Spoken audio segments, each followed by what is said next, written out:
In this video, we'll be discussing about two topics. First one is the challenges of SSI and the second one is the role of SSI in economic development. So in the previous class, we discussed about the various advantages of small-scale industries. So today, let's see what are the challenges faced by them. So small-scale sector എപ്പോഴും opportunities available because certain type of products like handlooms, handicraft products, leather products, coir products ഇതൊക്കെ എന്ത് ചെയ്യാൻ പറ്റില്ല large സ്കെയിലിൽ നമുക്ക് manufacture ചെയ്യാനായിട്ട് പറ്റത്തില്ല ഇതൊക്കെ SSI സെക്ടറിൽ തന്നെ ഡീൽ ചെയ്യേണ്ട പ്രോഡക്ട്സ് ആണ്. So that opportunity is always there for a small scale industry. But even though the opportunity is there are a lot of challenges which are faced by them. എന്തൊക്കെയാണ് അതിന്റെ ഒരു challenges ഈ ഒരു സെക്ടറിലേക്ക് ഇറങ്ങിത്തിരിക്കുന്നവർ face ചെയ്യുന്നത്? So first one is difficulty in procuring raw materials. So നമുക്ക് സാധനം manufacture ചെയ്യണമെങ്കിൽ raw materials should be available in sufficient quantity and in the right quality at reasonable price അല്ലേ മൂന്ന് കാര്യങ്ങളാണ് നമ്മൾ ഉദ്ദേശിക്കുന്ന ക്വാളിറ്റിയിലുള്ള പ്രോഡക്ട്സ് ആയിരിക്കണം raw material ആയിട്ട് കിട്ടുന്നത് നമുക്ക് ആവശ്യമുള്ള ക്വാണ്ടിറ്റിയിൽ കിട്ടണം ഇത് രണ്ടും ഒരു റീസണബിൾ പ്രൈസിൽ കിട്ടണം എന്നുള്ളതാണ് ഏറ്റവും പ്രധാനമായിട്ടുള്ളത്. But ഇത് സ്മോൾ സ്കെയിൽ ഇൻഡസ്ട്രീസിന് കിട്ടുന്നില്ല especially when it comes to imported or scarce raw materials. അധികം അവൈലബിൾ അല്ലാത്ത കുറച്ച് മാത്രം ക്വാണ്ടിറ്റിയിലുള്ള റോ മെറ്റീരിയൽസ് വാങ്ങിക്കാൻ പോകുമ്പോഴോ ഇമ്പോർട്ട് ചെയ്യുമ്പോഴോ ഈ പ്രോബ്ലം SSI ഫേസ് ചെയ്യുന്നുണ്ട്. They are not getting quality products in sufficient quality quality products at the sufficient quantity at reasonable rates. Second one, inadequate external finance. Sorry, there's a spelling mistake. There's inadequate external finance. See, നമുക്ക് fund raise ചെയ്യണമെന്നുണ്ടെങ്കിൽ we can use our own funds അല്ലെ നമ്മുടെ own savings use ചെയ്യാം. We can borrow from our friends and relatives or we can depend upon financial intermediaries for taking loans. അപ്പൊ നമ്മൾ പുറത്തു നിന്ന് മണി raise ചെയ്യാനായിട്ട് നോക്കുമ്പോഴത്തേക്കും SSI യൂണിറ്റ്സിന് മണി ലെൻഡ് ഔട്ട് ചെയ്യാനായിട്ട് ഈ ഫിനാൻഷ്യൽ ഇൻസ്റ്റിറ്റ്യൂഷൻസ് അത്രയും വില്ലിങ് അല്ല. കാരണം അവർക്ക് കിട്ടുന്ന ആ ഒരു മാർജിനും കുറവാണ്. They prefer to invest in large scale industries which are more established and have a better financial background. അതുകൊണ്ട് അവരെന്ത് ചെയ്യുന്നില്ല ഇതിൽ ഇൻവെസ്റ്റ് ചെയ്യാനായിട്ട് വലിയ താല്പര്യം കാണിക്കുന്നില്ല. മാത്രമല്ല ഇപ്പൊ SSI സെക്ടറിനെ പ്രൊമോട്ട് ചെയ്യാനെന്നും പറഞ്ഞ് ഗവൺമെന്റ് കുറെ അസിസ്റ്റൻസും ഇൻസെന്റീവ്സും സബ്സിഡീസും ഒക്കെ അലൗ ചെയ്ത് കൊടുക്കുന്നുണ്ട്. ബട്ട് ഇതൊന്നും സഫീഷ്യന്റ് ആയിട്ടുള്ള രീതിയിൽ അവർക്ക് കിട്ടുന്നില്ല. അപ്പം ഒന്നുകിൽ അവരിപ്പോ ആ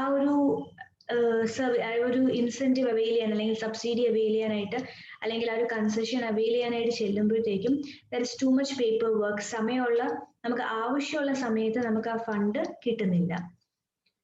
അപ്പോൾ അത് കിട്ടിയാൽ തന്നെയും ഇൻഅഡക്വേറ്റ് ആണ്, സഫീഷ്യന്റ് അല്ല. അപ്പൊ ഇവർ എന്ത് ചെയ്യേണ്ടി വരുന്നു? മണി ലെൻഡേഴ്സിനെ ഡിപ്പെൻഡ് ചെയ്യേണ്ടി വരുന്നു. ഈ മണി ലെൻഡേഴ്സ് എന്ന് പറഞ്ഞാൽ ഹൈ റേറ്റ് ഓഫ് ഇൻട്രസ്റ്റ് ആണ് ചാർജ് ചെയ്യുന്നത്. അപ്പോൾ അവര് അത്രയും ഇൻട്രസ്റ്റ് കൊടുത്ത് ലോണിന് പൈസ എടുക്കേണ്ടതായിട്ട് വരുന്നു. So that is the second challenge faced by SSI units. Second one is deficient management. See, small scale industrial units എല്ലാം സ്റ്റാർട്ട് ചെയ്യാൻ വെരി ഈസി ആണ്. എപ്പോൾ വേണമെങ്കിൽ നമുക്കൊരു കുറച്ച് ക്യാപിറ്റൽ വെച്ചിട്ട് ബിസിനസ് സ്റ്റാർട്ട് ചെയ്യാം. ഇതിന്റെ പ്രശ്നം എന്ന് വെച്ച് കഴിഞ്ഞാൽ ഒരു ഐഡിയ ജനറേറ്റ് ആയി കഴിഞ്ഞാൽ ഉടൻ തന്നെ അവർ ആ ബിസിനസ് യൂണിറ്റ് അങ്ങ് സ്റ്റാർട്ട് ചെയ്യുവാണ്. They are not carrying out a market survey. They are not having a feasibility report. Proper സ്റ്റഡീസിന്റെ ബേസിസിലോ ഫ്യൂച്ചറിനെ പറ്റി ഒരു പ്രോപ്പർ വിഷനോ ഒന്നും സെറ്റ് ചെയ്തിട്ടല്ല ഈ യൂണിറ്റ്സ് സ്റ്റാർട്ട് ചെയ്യുന്നത്. അതുകൊണ്ട് തന്നെ പകുതി വഴിക്ക് പല പ്രോബ്ലംസും ഫേസ് ചെയ്യേണ്ടതായിട്ട് വരുന്നു. രണ്ടാമത്തത് സ്മോൾ സ്കെയിൽ ഇൻഡസ്ട്രി യൂണിറ്റ്സിൽ ലിമിറ്റഡ് എമൗണ്ടേ ഉള്ളൂ കയ്യിൽ ക്യാപിറ്റൽ ആയിട്ട്. So they cannot afford to employ highly skilled employees അല്ലെ, ഒരുപാട് എഡ്യൂക്കേറ്റഡ് ആയിട്ടുള്ള സ്കിൽഡ് ആയിട്ടുള്ള ആളുകളെ ഒന്നും എംപ്ലോയ് ചെയ്യാനായിട്ട് അവർക്ക് അഫോർഡ് ചെയ്യാനായിട്ട് പറ്റത്തില്ല. അതുകൊണ്ട് തന്നെ ആ ഉള്ള ബിസിനസ് സ്റ്റാർട്ട് ചെയ്യുന്ന കുറച്ചു പേരുടെ നോ ഹൗ വെച്ചിട്ടാണ് ആ ബിസിനസ് റൺ ചെയ്തു പോകുന്നത്. But they might not be so good in managerial aspects. അപ്പം അതുകൊണ്ട് അങ്ങനെ മാനേജറിയൽ എക്സ്പെർട്ടൈസിന്റെ കുറവ് കാരണം ഈ ബിസിനസ്സിന് നല്ല രീതിയിൽ പെർഫോം ചെയ്യാൻ പറ്റാത്തതായിട്ട് വരുന്നുണ്ട്. Fourth one is problems of marketing products. SSI യൂണിറ്റ്സിനെ മാർക്കറ്റ് ചെയ്യാനായിട്ട് അവർ ഇന്റർമീഡിയറീസ് അല്ലെങ്കിൽ മിഡിൽമെനെയാണ് ഡിപ്പെൻഡ് ചെയ്യുന്നത്. അപ്പം ഈ ഇടയ്ക്ക് നിൽക്കുന്ന മിഡിൽമെൻ അല്ലെങ്കിൽ ഇന്റർമീഡിയറീസ് ആയിരിക്കും പ്രോഫിറ്റിന്റെ ഒരു മേജർ ഷെയറും കൊണ്ടുപോകുന്നത്. ഇവർ exploit the owners.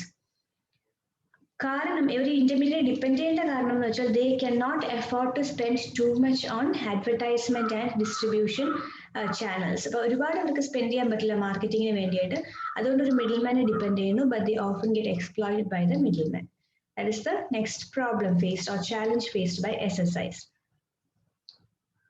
The next point is outdated production techniques. Outdated production techniques ആണ് യൂട്ടിലൈസ് ചെയ്യുന്നത്. ട്രഡീഷണലി ഉള്ള മെത്തേഡ്സ് യൂസ് ചെയ്താണ് പ്രൊഡക്ഷൻ നടക്കുന്നത്. Mostly because they cannot afford to buy the latest technology, അല്ലെങ്കിൽ they are not aware of the various alternative technologies which are out there in the market. മാർക്കറ്റിലുള്ള different ടെക്നോളജീസിനെ പറ്റി aware അല്ല. ഇനിയിപ്പോൾ aware ആണെങ്കിൽ പോലും അവർക്ക് ചിലപ്പോൾ എഫോർഡ് ചെയ്യാൻ പറ്റുന്നതിലും കൂടുതലായിരിക്കും. അതുകൊണ്ട് അവർ എന്ത് ചെയ്യുന്നു, ഔട്ട്ഡേറ്റഡ് ആയിട്ടുള്ള ടെക്നോളജിയും ടെക്നിക്സും യൂസ് ചെയ്ത് തന്നെയാണ് പ്രൊഡക്ഷൻ ആക്ടിവിറ്റീസ് ക്യാരി ഔട്ട് ചെയ്തുകൊണ്ട് പോകുന്നത്. Next is hectic competition of large scale unit. Large scale units ആയിട്ട് കോമ്പീറ്റ് ചെയ്ത് നിൽക്കാൻ എവർ പാടുപെടുന്നു. കാരണം ലാർജ് സ്കെയിൽ യൂണിറ്റ്സിന് ഫിനാൻഷ്യൽ മസിൽ പവർ കൂടുതലാണ്. അവർക്ക് കൂടുതൽ ഫിനാൻസ് ഉണ്ട് കയ്യിൽ, കൂടുതൽ എക്സ്പീരിയൻസ്ഡ് ആയിട്ടുള്ള മാനേജറിയൽ സ്റ്റാഫ് ഉണ്ട്, അവർക്ക് കുറച്ചും കൂടെ കോൺടാക്ട്സ് ഉണ്ട്, കുറച്ചുകൂടെ പവർ ഉണ്ട്. So it is very hard for these SSI units to compete with the products of the large scale unit. അതുപോലെ തന്നെ ലാർജ് സ്കെയിൽ യൂണിറ്റ്സ് എന്നൊക്കെ പറയുന്നത് ക്യാപിറ്റൽ ഇൻറ്റൻസീവ് ആയിരിക്കും. നമ്മുടെ സ്മോൾ സ്കെയിൽ ഇൻഡസ്ട്രിയിലുള്ള യൂണിറ്റ്സ് ഒക്കെ ലേബർ ഇൻറ്റൻസീവ് ആയിട്ടുള്ളതാണ്.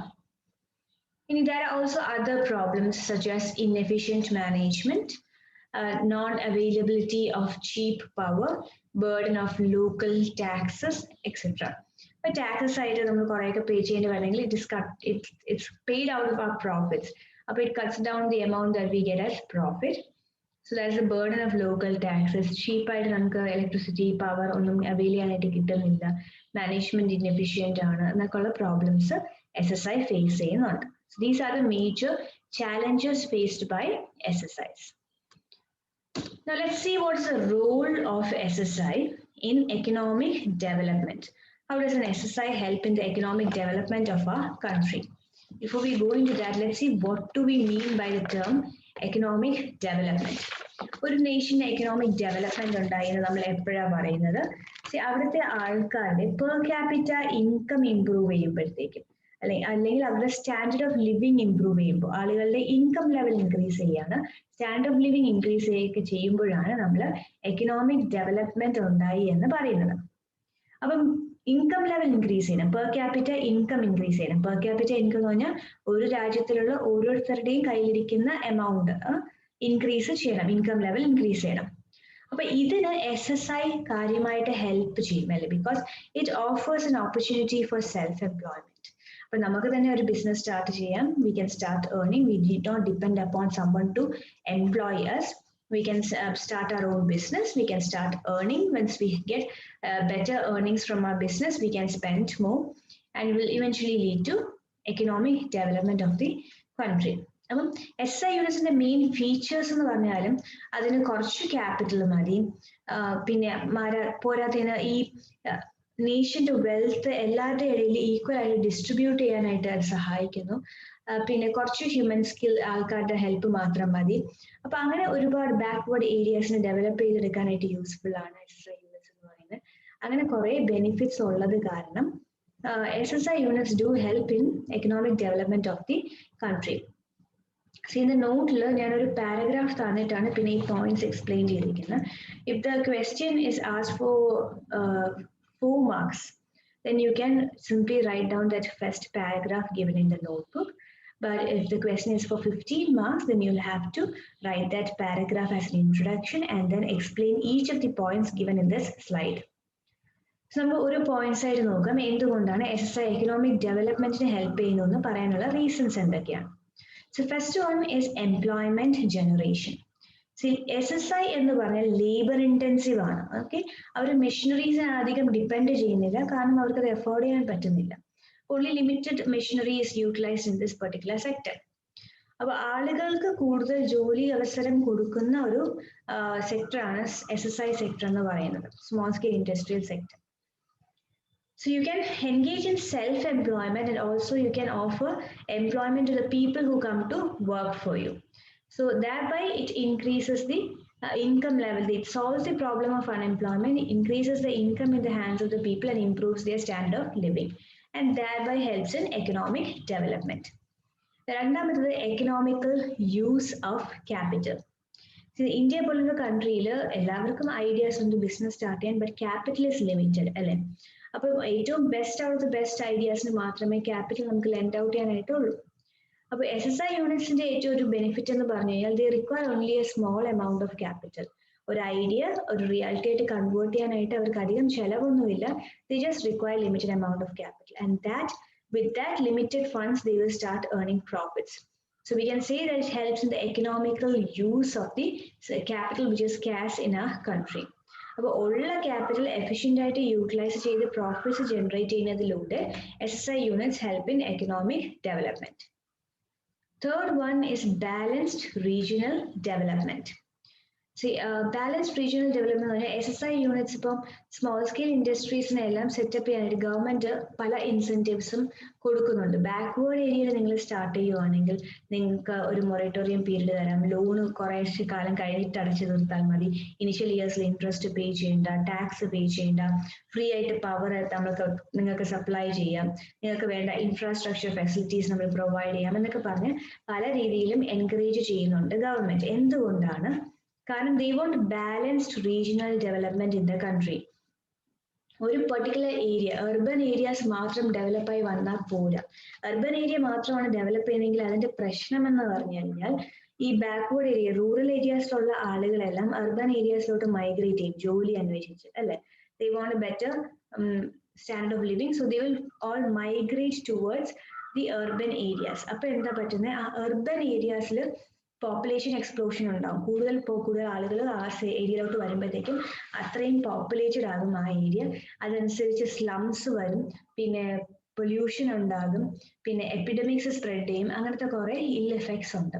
അപ്പൊ ഈ ബാക്ക്വേർഡ് ഏരിയാസിനെ തന്നെ ഡെവലപ്പ് ചെയ്തെടുക്കുകയാണെങ്കിൽ ആളുകൾക്ക് അവിടെ തന്നെ തൊഴിൽ ചെയ്ത് ജീവിക്കാവുന്നതാണ്. they will not be tempted to shift to urban areas. So SSI unit is the best solution for developing backward areas. ആ ഒരു ഏരിയയിൽ അവിടുത്തെ ഇൻഡിജീനിയസ് റിസോഴ്സസ് യൂസ് ചെയ്ത് ലിമിറ്റഡ് ക്യാപിറ്റൽ യൂസ് ചെയ്ത് അവിടുത്തെ ആളുകളെ യൂസ് ചെയ്ത് മാനുഫാക്ചർ ചെയ്യുന്ന യൂണിറ്റ്സ് സെറ്റപ്പ് ചെയ്ത് കൊടുത്താൽ they will also be happy and will also lead to economic development through overall development of the regions in the country. Fourth is equitable distribution of income and wealth. Monopoly condition ആണെന്നിരിക്കട്ടെ, എന്ത് സംഭവിക്കും? Monopoly conditions ആണെന്നുണ്ടെങ്കിൽ കുറച്ചു പേരുടെ കയ്യിൽ മാത്രമായിരിക്കും ആ profits നിൽക്കുന്നത്. ബാക്കി ആളുകൾ എപ്പോഴും ഇൻകം ലെവലിൽ ഒരു ഇംപ്രൂവ്മെന്റും ഇല്ലാതെ കണ്ടിന്യൂ ചെയ്യേണ്ടതായിട്ട് വരും. Dependent upon the products manufactured by the single industry. അപ്പോൾ ഇവിടെ ഇപ്പോൾ SSI യൂണിറ്റ്സ് വരികയാണെന്നുണ്ടെങ്കിൽ ലാർജ് സ്കെയിൽ യൂണിറ്റ്സ് മാനുഫാക്ചർ ചെയ്യുന്ന പ്രോഡക്ട്സിന് ഒപ്പം തന്നെ എവരുടെ പ്രോഡക്ട്സ് മാർക്കറ്റിൽ അവൈലബിൾ ആയിരിക്കും. അപ്പോൾ there will be sufficient availability of the products, and at the same time these small scale industry owners can also earn some income through the sale of those products. അപ്പോൾ equal ആയിട്ട് നേഷന്റെ ഇൻകവും വെൽത്തും spread ചെയ്ത് പോകാനായിട്ട് SSI units help ചെയ്യുന്നുണ്ട്. The next point is better utilization of local resources. SSI units mostly locally available ആയിട്ടുള്ള raw materials utilise ചെയ്താണ്. കാരണം അവരുടെ capital limited ആണ്. അതുകൊണ്ട് അവർ ലോക്കലി അവൈലബിൾ ആയിട്ടുള്ള റോ മെറ്റീരിയൽസ് യൂട്ടിലൈസ് ചെയ്താണ് മാനുഫാക്ചറിംഗിൽ എൻഗേജ് ചെയ്യുന്നത്. സോ ലോക്കൽ റിസോഴ്സസിനെ ബെറ്റർ ആയിട്ട് യൂട്ടിലൈസ് ചെയ്യാനായിട്ട് SSI യൂണിറ്റ്സ് ഹെൽപ്പ് ചെയ്യുന്നുണ്ട്. അതുപോലെ തന്നെ controlled price level. Large scale യൂണിറ്റ്സിലുള്ള കുറച്ച് കമ്പനീസ് മാത്രമാണ് മാനുഫാക്ചർ ചെയ്യുന്നത് പ്രോഡക്റ്റ് എങ്കിൽ ഡിമാൻഡ് അധികമുള്ള സിറ്റുവേഷനിൽ അവർക്ക് ഒരുപാട് പ്രൈസ് കൂട്ടാവുന്നതാണ്. അപ്പം ആളുകൾക്ക് താങ്ങാവുന്നതിലും അപ്പുറമായിട്ട് പ്രൈസ് ലെവൽ കൂടിപ്പോയിക്കൊണ്ടേയിരിക്കാം. But if there are SSI units, they can see the opportunity of producing a particular product, and if it's possible for them to manufacture it locally, they will also manufacture the product. And ഞാൻ പറഞ്ഞു പെട്ടെന്ന് നമുക്ക് SSI units open ചെയ്യാനായിട്ടും idea reality ആയിട്ട് convert ചെയ്യാനൊക്കെ ആയിട്ട് പറ്റും. കാരണം ക്യാപിറ്റൽ റിക്വയർഡ് വെരി ലെസ് ആണ്. നമ്മുടെ കയ്യിലുള്ള ഫണ്ട്സ് ഒക്കെ വെച്ച് കഴിഞ്ഞാൽ നമുക്ക് വേഗം സ്റ്റാർട്ട് ചെയ്യാവുന്നതാണ്. ഇപ്പൊ ഡിമാൻഡ് കൂടി നിൽക്കുന്നു എന്ന് കണ്ടാൽ ഉടൻ തന്നെ ഒരു SSI യൂണിറ്റ് വരുന്നു. ആ ഡിമാൻഡിനെ നീഡ്സിനെ കേറ്റർ ചെയ്യുന്ന രീതിയിലുള്ള പ്രോഡക്ട്സ് അവർ മാർക്കറ്റിൽ പെട്ടെന്ന് ഇറക്കുന്നു. അപ്പം ഓൾറെഡി ഉള്ളവർക്ക് അൺറീസണബിൾ ആയിട്ട് പ്രൈസ് ഇൻക്രീസ് ചെയ്യേണ്ടതായിട്ട് ഉള്ള ഒരു അവസരം കിട്ടുന്നില്ല. So SSI units help to control the price levels. Next is low import intensity. ഞാൻ പറഞ്ഞല്ലോ SSI യൂണിറ്റ്സ് ലോക്കലി അവൈലബിൾ ആയിട്ടുള്ള റിസോഴ്സസ് ആണ് യൂട്ടിലൈസ് ചെയ്യുന്നത്.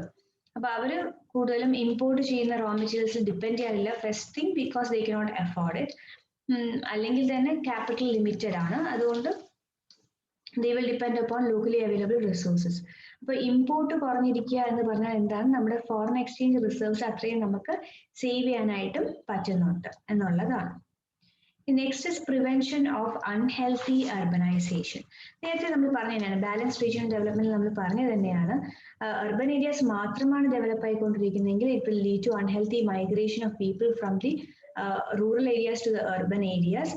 അങ്ങോട്ടേക്ക് വന്നു കഴിയുമ്പോഴത്തേക്കും അവിടെ ഭയങ്കര പോപ്പുലേറ്റഡ് ആകും, അവിടെ പൊല്യൂഷൻ ഉണ്ടാകും, സ്ലം ഏരിയാസ് ഡെവലപ്പ് ചെയ്യും, ഡിസീസസും എപ്പിഡമിക്സും ഒക്കെ ബ്രേക്ക് ഔട്ട് ചെയ്യും. അപ്പൊ അതുകൊണ്ട് അൺഹെൽത്തി ആയിട്ടുള്ള അർബനൈസേഷൻ അവോയ്ഡ് ചെയ്യാനായിട്ട് SSI യൂണിറ്റ്സ് ഹെൽപ്പ് ചെയ്യുന്നുണ്ട്. Next is environment protection.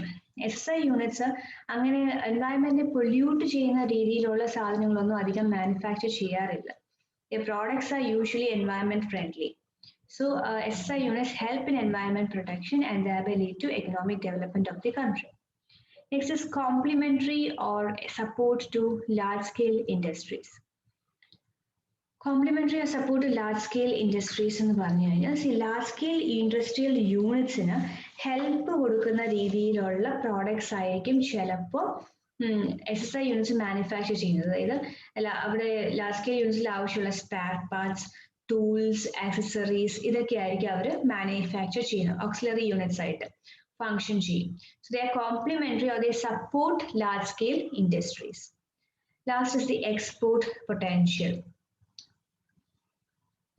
ഇന്ത്യയിലെ ഒരു എക്സ്പോർട്ട് ടോട്ടൽ എക്സ്പോർട്ടിന്റെ ഒരു 35% SI യൂണിറ്റ്സിന്റെ പ്രോഡക്ട്സ് ആണ്.